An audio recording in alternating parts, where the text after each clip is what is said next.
Alhamdulillah nahmaduhu wa nasta'inuhu wa nastaghfiruh wa na'udzu billahi min shururi anfusina wa sayyiati a'malina may yahdihillahu fala mudilla lahu wa may yudlil fala hadiya lahu wa asyhadu an la ilaha illallah wahdahu la syarika lahu wa asyhadu anna Muhammadan abduhu wa rasuluh la nabiyya wa la rasula ba'dah.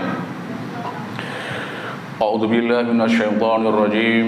Ya ayyuhalladzina amanu taqullaha haqqa tuqatih wa la tamutunna illa wa antum muslimun. Ya ayyuhan nasu taqu rabbakumul ladzi khalaqakum min nafsin wahidah wa khalaqa minha zawjaha batha minhuma rijalan katsiran wa nisaa. Wattaqullaha alladzi tasaaluna bihi wal arham innallaha kana 'alaikum raqiba. Ya ayyuhalladzina amanu taqullaha wa qulu qawlan sadida yuslih lakum a'malakum wa yaghfir lakum dhunubakum wa may yuti'illaha wa rasulahu faqad faza fawzan 'azima. Amma ba'du, fa inna khairal hadis kitabullah wa khairal huda Muhammadin sallallahu alaihi wasallam wa sharral umuri muhdatsatuha fa inna kulla muhdatsatin bid'ah wa kulla bid'atin dhalalah wa kulla dhalalatin finnar. Alhamdulillah, kita bersyukur pada Allah Subhanahu wa taala yang masih memberikan kesempatan untuk beribadah kepada Allah Subhanahu wa taala berkat kesehatan kita yang kita terima dari Allah Subhanahu wa taala dan berkat iman yang masih menancap kuat dalam hati kita masing-masing, sehingga kita merasa ringan melangkahkan kaki kita ke masjid dan rangka melaksanakan ibadah pada Allah Subhanahu wa taala. Kita berdoa pada Allah Subhanahu wa taala, mudah-mudahan sholawat dan salam Allah Subhanahu wa taala terlimpahkan kepada junjungan Nabi kita Nabi Muhammad sallallahu alaihi wasallam, keluarga beliau, sahabat-sahabat beliau, dan juga mudah-mudahan terlimpah pula kepada kita umatnya yang berusaha melaksanakan ajaran-ajaran beliau hingga hari kiamat. Jamaah Jumat bahagia, pada khutbah ini kami akan sampaikan sebuah hadis yang diriwayatkan oleh Imam Muslim, terdapat dalam kitab Riyadhus Shalihin. Pertama dalam bab kesombongan, kedua dalam bab adab makan. Kami bacakan hadisnya. Bismillahirrahmanirrahim. Wa an Salamata binil Aqwa radhiyallahu anhu anna rajulan akala 'inda Rasulullah sallallahu alaihi wasallam bi shimalihi faqala kul bi yaminik faqala la astati'u faqala lastata'ta ma mana'ahu illa al-kibru qala fama rafa'a ila fihi. Hadis riwayat Muslim. Artinya dari seorang sahabat bernama Salamah bin Al-Aqwa radhiyallahu anhu, semoga Allah meridhoinya. Dia pernah mengatakan bahwa ada seorang laki-laki yang makan di samping di sebelah Rasulullah sallallahu alaihi wasallam, makan dengan tangan kirinya. Kemudian Nabi menegurnya, kul biyaminik, makanlah dengan tangan kananmu. Laki-laki yang tadi makan dengan tangan kiri menjawab, la astati'u, saya tidak bisa makan dengan tangan kanan.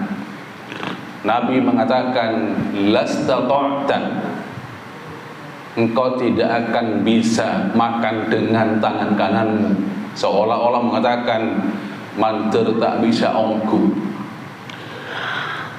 Kata Nabi, ma mana'ahu illal kibru, tidak ada yang menghalangi dia untuk makan dengan tangan kanannya kecuali kesombongan. Karena dia punya hati yang sombong, maka dia menolak nasihat Nabi agar makan dengan tangan kanan. Fama rafa'a ila fihi, maka benar-benar dia tidak bisa mengangkat tangannya ke mulutnya dengan tangan kanannya.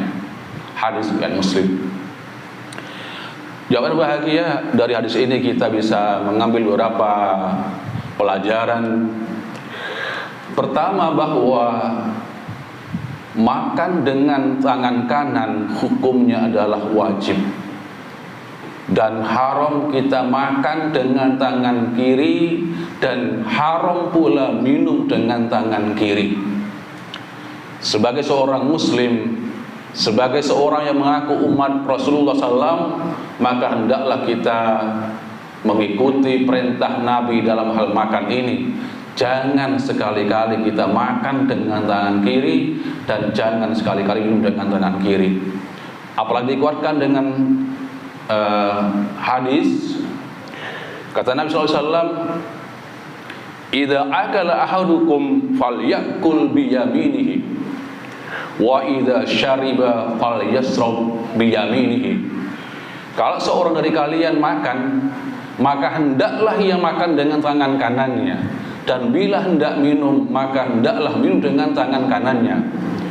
Kemudian Rasulullah berikan alasan, fa inna syaitana ya'kulu bishimalihi wa yasrabu bishimalihi, karena setan itu makan dengan tangan kirinya, dan juga setan minum dengan tangan kirinya. Ketika seorang muslim makan dengan tangan kiri, berarti sama dengan setan. Bila seorang muslim makan minum dengan tangan kiri, berarti dia sama dengan setan. Agar berbeda dengan setan, maka hendaklah kita patuhi perintah Rasulullah. Kalau kita makan, hendaknya kita makan dengan tangan kanan, dan kalau kita minum, hendaknya minum dengan tangan kanan. Bahkan ada hadis yang lebih tegas lagi, lebih menekankan lagi. Kata Nabi, la ya'kulanna ahadukum bishimalihi wa la yasrabanna biha, fa inna syaitan yasrabiha wa ya'kulu biha. La ya'kulanna, ada nun tasdid yang menekankan di sini, jangan sekali-kali seorang dari kalian makan dengan tangan kirinya. Ada penekanan dengan nun tasdid, la ya'kulanna, jangan sekali-kali makan dengan tangan kirinya, wala yasrabanna, dan juga jangan sekali-kali minum dengan tangan kirinya.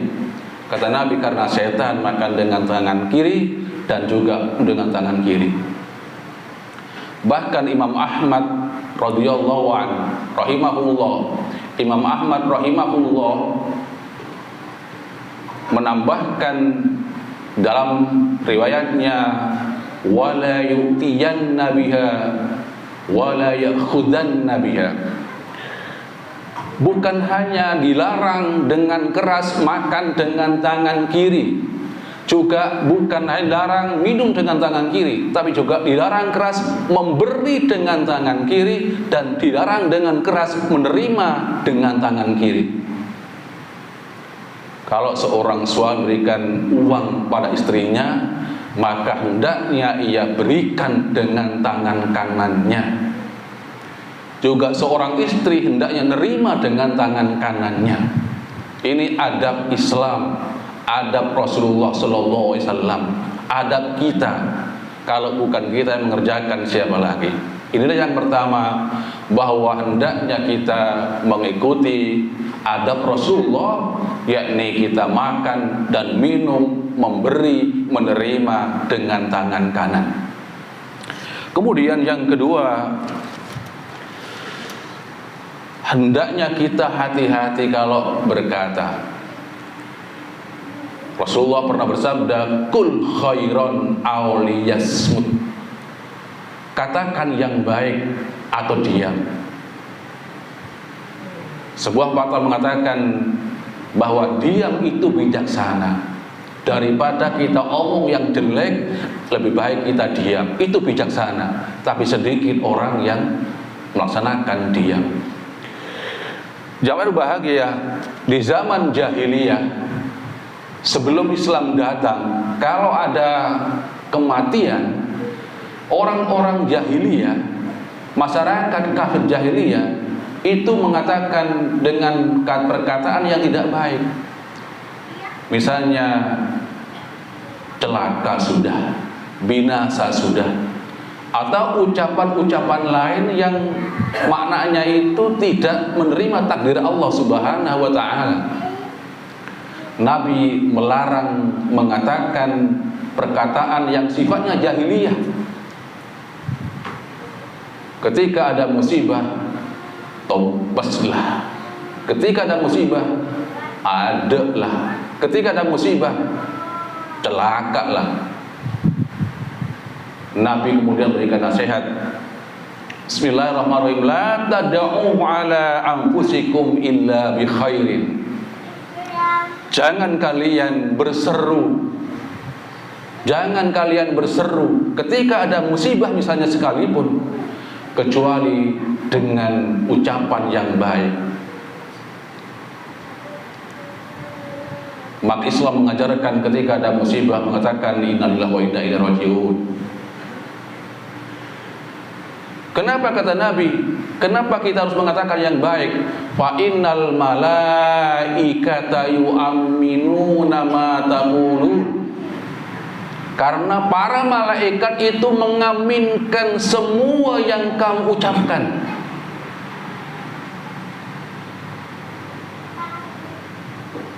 Maka ketika laki-laki yang makan dengan tangan kiri ini, Nabi tegur, makanlah dengan tangan kanan. Dia mengatakan tidak bisa. Nabi katakan, deki tak bisa ongkub. Akhirnya fama rafa'aha ila fi, benar-benar tidak bisa mengangkat tangan kanannya ke mulutnya. Allah langsung berikan peringatan.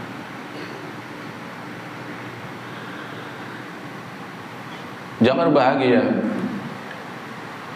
Kemudian yang ketiga, kata Nabi, kenapa dia menolak untuk diingatkan? Karena ada perasaan sombong dalam hatinya. Ma mana'ahu illal kibr. Tidak ada yang bisa menghalangi tingkahnya itu kecuali kesombongan. Karena ia sombong, maka ia menolak perintah Nabi untuk makan dengan tangan kanannya. Nabi berikan pengertian sombong adalah batarul haqqi wa ghamtun nas.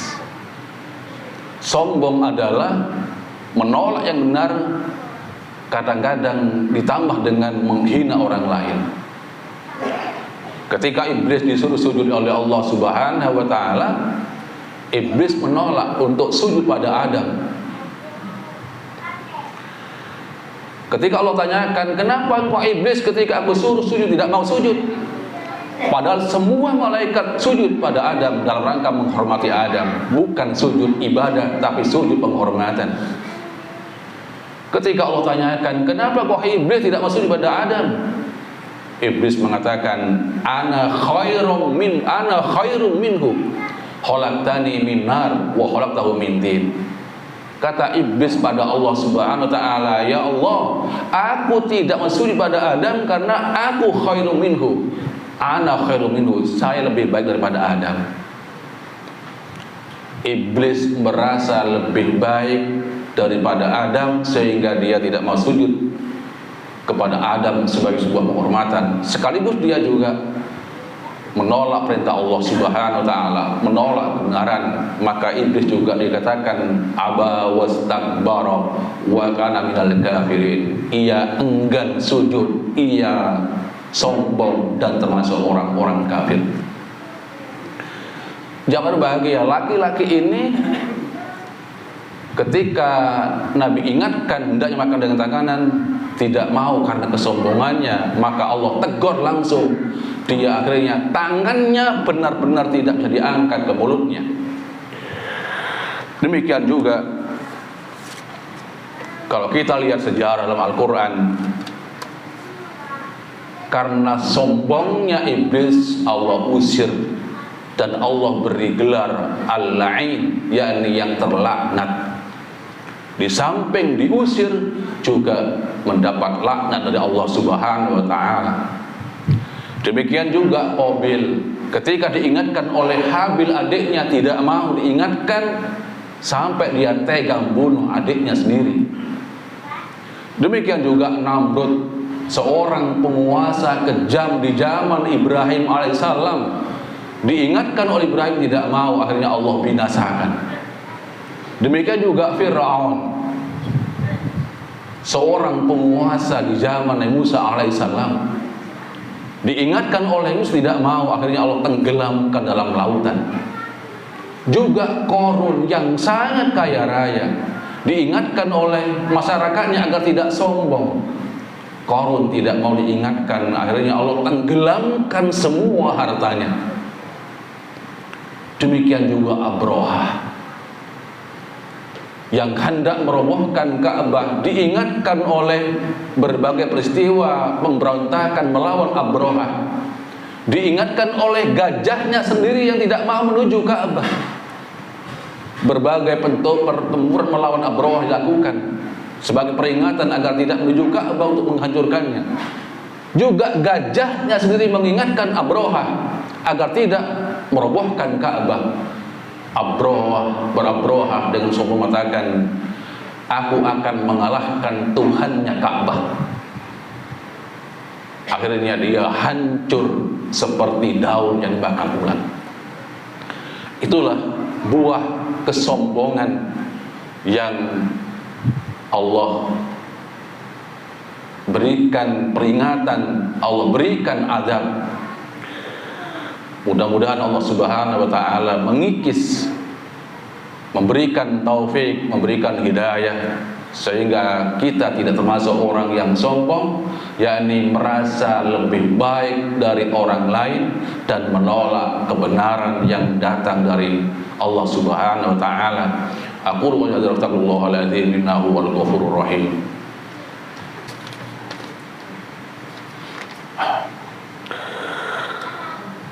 Alhamdulillahi rabbil alamin, wassalatu wassalamu ala asrafil anbiya wal mursalin wa ala alihi wa sahbihi ajma'in. Jamaah berbahagia, tadi sudah kita sampaikan beberapa faedah, beberapa pelajaran dari hadis yang kita bacakan. Pertama adalah wajibnya makan dengan tangan kanan.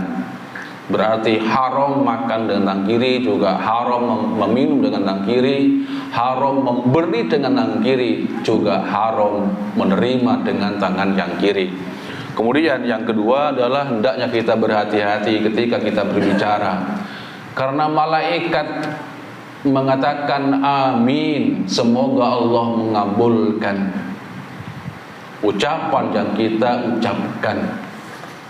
Kemudian yang ketiga adalah bahwa kesombongan membawa petaka. Tidak mau diingatkan membawa petaka. Biasanya kalau ada bencana alam, ada adab Allah, kemaksiatan sudah merajalela, ulamanya tidak mau peduli, tidak mau mengingatkan, atau diingatkan tapi mereka tidak mau diingatkan. Akhirnya azab Allah datang, bencana alam datang dari Allah Subhanahu wa taala karena murkanya. Kemudian yang keempat adalah pelajaran yang bisa kita ambil bahwa Rasulullah adalah orang yang peduli terhadap lingkungannya. Ketika ada yang melanggar, langsung Nabi berikan teguran. Termasuk ketika ada orang makan dengan kiri, Nabi katakan makanlah dengan tangan kanannya. Sesuai dengan perintah beliau juga, kalau seorang dari kalian melihat sebuah kemungkaran, maka hendaklah kalian rubah dengan tangannya. Tidak bisa, hendaklah dengan lisannya. Tidak bisa, maka hendaknya dengan hatinya. Tapi dengan hatilah selemah-lemah iman. Jamaah bahagia, yang terakhir bahwa peristiwa seorang sahabat yang tidak mau diingatkan Rasulullah ini Jangan sampai membuat pendapat kita, pemahaman kita bahwa sahabat adalah orang-orang yang rendah. Tidak. Ini perlu kita ingat-ingat bahwa sebuah kasus di zaman sahabat biasanya adalah dalam rangka untuk mengajar kita. Nanti timbul sebuah hukum. Dari peristiwa ini jangan sampai kita berprasangka buruk pada sahabat Rasulullah SAW. Karena kata Nabi SAW, la tasubbu ashabi, jangan kalian mencaci, mengejek, mencela sahabat-sahabat saya, kata Nabi. Fawalladhi biyadi, fawalladhi nafsi biyadi, demi Allah, kata Nabi, lau anna ahadakum anfaqa misla udin dhahaban ma balagha mudda ahadihim wala nasifah. Kata Nabi, demi Allah, kalau salah seorang dari kalian, umatnya ini, bersedekah segunung emas, bersedekah emas segunung Uhud, kata Nabi, belum sebanding dengan sedekah mereka walaupun 2 tangan.